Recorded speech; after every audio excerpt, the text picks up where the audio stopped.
This is Lisa Talks Conspiracy, the show that crackles through your radio like a UFO on a bad flight path. Every week, I take you past the headlines and into the static, where alien cover-ups, secret experiments, and late-night psyops all go bump in the night. Some stories are true. Some stories are weirder than true. And some, well, you'll have to decide for yourself. So buckle up, watch the skies, and remember, just because it's paranoid doesn't mean it isn't happening.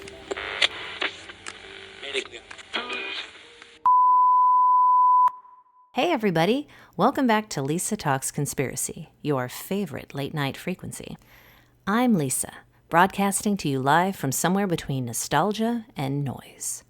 Tonight's a special one, an auspicious night even. It's the 86th anniversary of the original broadcast of The War of the Worlds by Orson Welles, October 30th, 1938. A radio play that tricked some listeners into believing Martians had landed in New Jersey, causing one of the strangest nights in media history. Radio theater, fake news bulletins, people freaking out over Grover's Mill. All right, now that we've got introductions out of the way, let's see what you guys have to say in the chat. At Apocalypse Mommy writes, Orson Welles invented trolling. Totally did. Best thing he ever did until those Paul Masson wine commercials. The man was a showman, first and foremost. At Soylent Bro says, I still don't trust Jersey. Say what you will about New Jersey, it's still somehow less sketchy than Delaware. If you don't believe me, listen to my episode of The Hot Cut, Delaware, America's Legal Bermuda Triangle. Or read the companion essay on my Substack at lisawritesnow.substack.com. And subscribe for weekly updates from all of my series. Paid subscribers to Lisa Writes Now on Substack get early access to every episode, plus full archive access and bonus deep dives. Free subscribers get new episodes after the early window. So either way, hit subscribe and don't miss what's next. But enough of my self-promotions. Let's take a listen to a clip of War of the Worlds, the one that supposedly started the chaos. The Columbia Broadcasting System and its affiliated stations present Orson Welles and the Mercury Theater on the Air in The War of the Worlds by H.G. Wells. Oh, we've got a little vintage Ghost in the Machine tonight. Feels appropriate. Let's rewind to that night in 1938. Wells didn't open with, "This is fiction." He opened with fake breaking news, cutting into regular programming. And people bought it. At least that's what we've been told. Mass panic, people running into the streets. But how much was real? And how much was the media practicing something? It was the perfect dry run, a live broadcast to see what fear could do to a population in real time. What made it so believable? The fear of invasion, the trust in the voice behind the microphone, the vulnerability of being alone, tuned in late at night. Ooh, I see the chat is popping off. I love when you guys get frisky. At The Truth Is Out There writes, have you ever looked into Project Bluebeam? I've briefly Googled it, but I do love any discussions unearthing one world totalitarian plans of global domination. It's yet another rabbit hole I plan to dive down into as soon as I have the time. So thank you for reminding me at The Truth Is Out There. You guys keep me on my toes. At Unabomber Truther says, MK Ultra used alien imagery in some trials. Yes, and MK Ultra officially enters the chat this evening. You know what? I don't take for granted that all of you guys here tonight are longtime listeners. For my beloved noobs, here's a quick rundown. MK Ultra wasn't a movie plot. It was real. An actual CIA program, not a Netflix sci-fi series. The CIA spent decades quietly trying to hack the human mind, breaking it down, rewiring it, rebuilding it. They used hypnosis, isolation, sensory deprivation, and LSD, poured into people's veins like a truth serum. Sometimes the volunteers didn't even know they were part of the experiment. Patients in psychiatric wards, inmates in prison, soldiers, students, they were told it was research. And it was. just not for their benefit. The goal? Officially, to protect America from Soviet brainwashing. Unofficially, to see how far you can push a person before they break, and what you can make them believe once they've been split wide open. Don't believe me? Look it up. I can't even make this up. Real life is so much stranger than fiction, if you know where to look. Most of the files were burned in the 1970s. What's left is just enough to prove it happened, but not enough to prove it stopped. Okay, one last comment here, for fun and games. At Mind Control Defense says, this isn't a replay, it's a drill. Why can't it be both at Mind Control Defense? And if you don't know what's real and what's not, how would you even know the difference between a drill and real life? Speaking of drills, something's been nagging at me all week as we head into Halloween and into November. On July 1st, 2025, astronomers spotted a new interstellar object, 31/Atlas. It's traveling about 130,000 miles per hour, and it'll make its closest pass near late November. Thanksgiving, basically. Just in time for some turkey. Gobble, gobble. And here's where it gets interesting.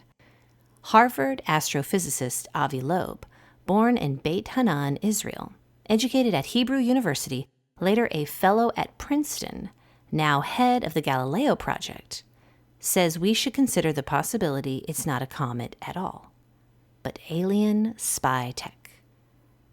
Given his track record and his ties to both Israeli defense science and U.S. institutions, this is not your average tinfoil hat blog post. And it's not the first time he's gone there.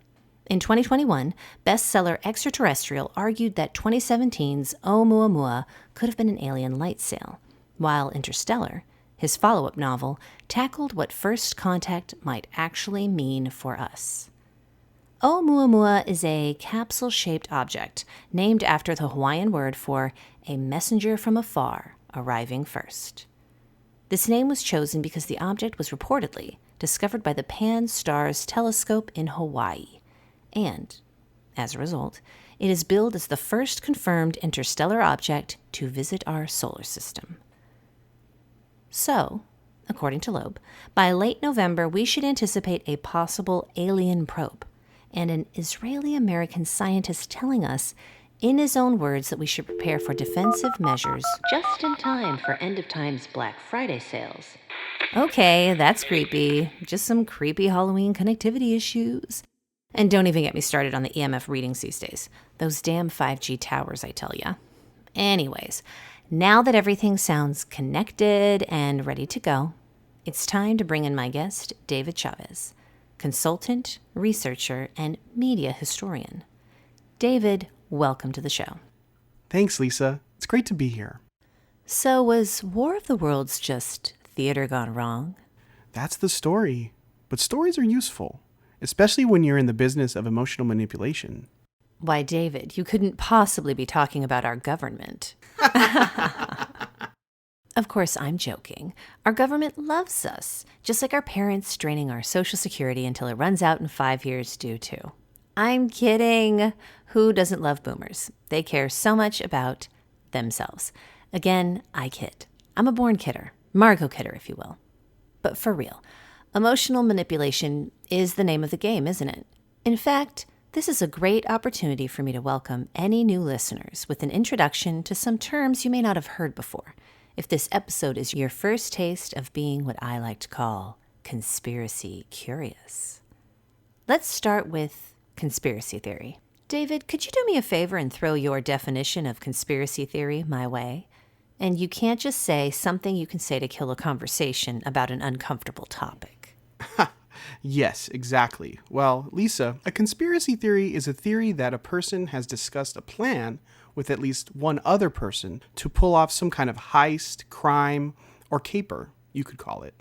I guess you could say the entire Ocean's 11 franchise is essentially several movies detailing fictional conspiracy facts. Can you imagine if they got caught and for their defense they were like, you're saying all 11 of us work together? Like some kind of Ocean's 11? And, let me guess, Steven Soderbergh is somehow the mastermind with a massive team behind the scenes helping pull off the whole thing. You do realize you sound like a conspiracy theorist. So, David, what is your take on the potential for an alien invasion Psyop next month? I mean, for our new listeners, a Psyop is shorthand for psychological operation. I'd say the odds of a stage alien invasion are pretty high. Aliens are the ultimate cover story.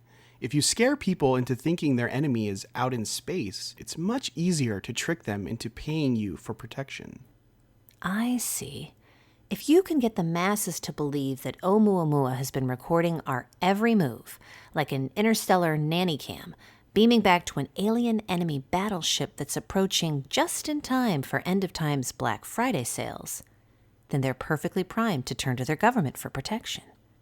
It sounds like classic mafia stuff when you think about it. A good old-fashioned gangster shakedown through the use of a false flag operation. For those of you new to the podcast, the definition of a false flag operation is a covert action designed to deceive the public by making it appear that someone else is responsible. Think of it like putting on your enemy's mask, throwing the punch yourself, and letting them take the blame. Exactly. The last thing the government wants is the masses to calmly research history and engage in pattern recognition. Belief systems collapse faster than cities. They never intended you to hear this version. Wait, what version? Who is this? Did you hear that, David? Yes, but keep talking. What? This isn't about aliens. It's about consent. Manufacturing consent through fear. Consent to what? Anything, really. But usually war. They rehearsed the fear first. I see something in the chat. What's that? At 86 World War III writes, "Stop. You're triggering the third layer. Watch this." It looks like you have a link to another live stream. Let's see if we can patch that in with a split screen. One sec. Lisa, are you seeing what's happening on the live stream you just added? Yeah? Oh my God. There are hundreds, no, thousands, people outside, all looking up. Stay calm. They want your adrenaline spiking. First light in the clouds, see it? That's a projection. Second phase, crowd reaction. Notice the camera work. Wide shots for chaos, close-ups for tears, shaking hands. They're syncing emotional contagion across every feed. People are pointing. Some are dropping to their knees. Third phase, authority enters the scene. Uniforms. Public address. Stay calm. This is for your safety. That's the pivot. Chaos to compliance in 60 seconds. It's like they're directing a movie. They are. And you're not the audience, Lisa. You're the cast. God, you're right. I guess I'm ready for my close-up and didn't even know it, Mr. DeMille. After working on film and TV sets, reality TV productions, I can see that it's just so obviously produced. What am I even watching? You know, here's the thing. The whole mass hysteria around War of the Worlds, mostly myth. It makes a great legend, but the reality was contained. They sure make it sound like people were literally running into the streets. Like this. Now that's what the newspapers wanted you to think. Remember, 1938. Radio was killing their ad revenue. So when Orson Welles startled a few late-night listeners, the press inflated it into national bedlam. Fainting, car wrecks, pitchfork mobs. So, no mobs? No mobs. Surveys later showed most people never even heard the broadcast. And of those who did, only a fraction thought it was real.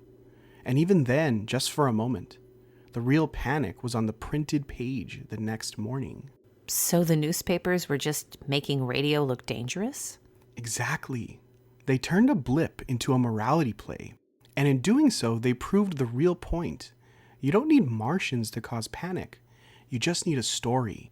And you don't even need real panic to cause confusion and emotional chaos. Ultimately, that's the real goal. Our fear fuels all evil. FDR telling the American public in 1933, the only thing we have to fear is fear itself. isn't just a casual quote from a speech. It's a confession, a counterspell. We mocked it, we memed it, but the fear still crept its way inside. And now, the ritual is complete. If you're hearing this, you're already in the frame. World War II began September 1st, 1939, less than a year after the War of the Worlds broadcast. On this 86th anniversary of the broadcast, let's all agree to 86 World War III. No more forever wars. Okay, thanks. Bye.